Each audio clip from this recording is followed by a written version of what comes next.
जय श्री राम। जय श्री राम। उल्लासित महाराज दशरथ ने शीघ्रातिशीघ्र राजकार्यों को संपन्न किया और राम के राजतिलक का शुभ समाचार सुनाने के लिए अपनी सबसे प्रिय रानी कैकेयी के प्रासाद में पहुंचे। कैकेयी को अपने महल में न पाकर राजा दशरथ ने उनके विषय में एक दासी से पूछा। दासी से ज्ञात हुआ कि रुष्ट होकर महारानी कैकेयी कोपभवन में गई है। महाराज चिंतित हो गए।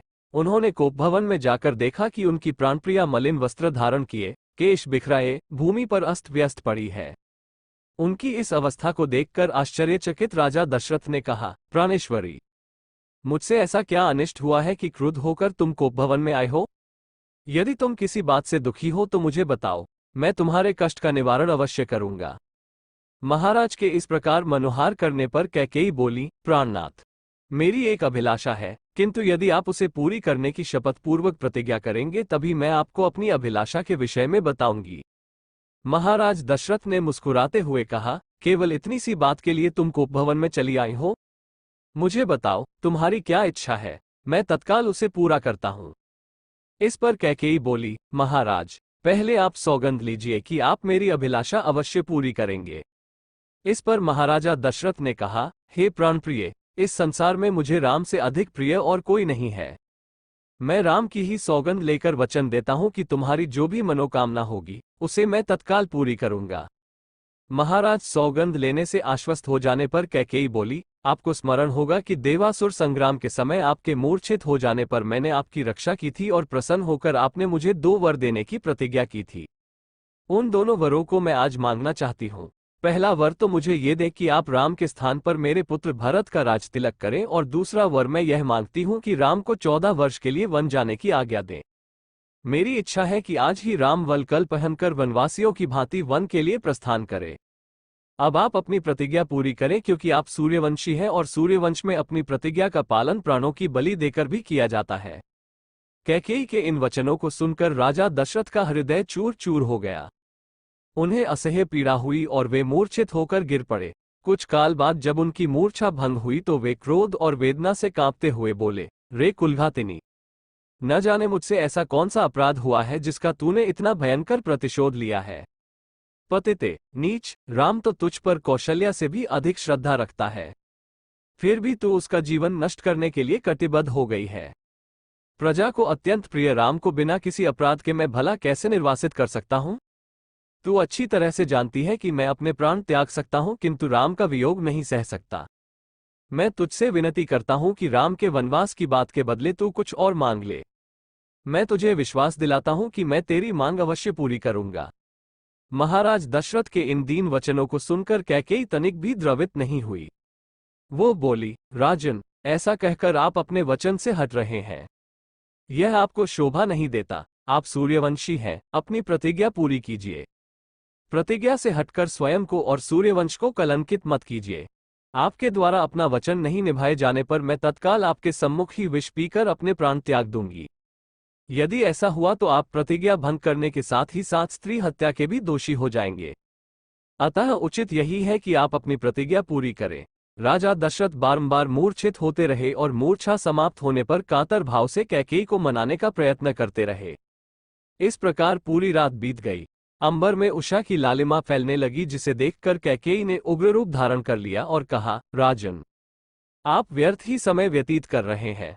उचित यही है कि आप तत्काल राम को वन जाने की आज्ञा दीजिए और भरत के राजतिलक की घोषणा करवाइए।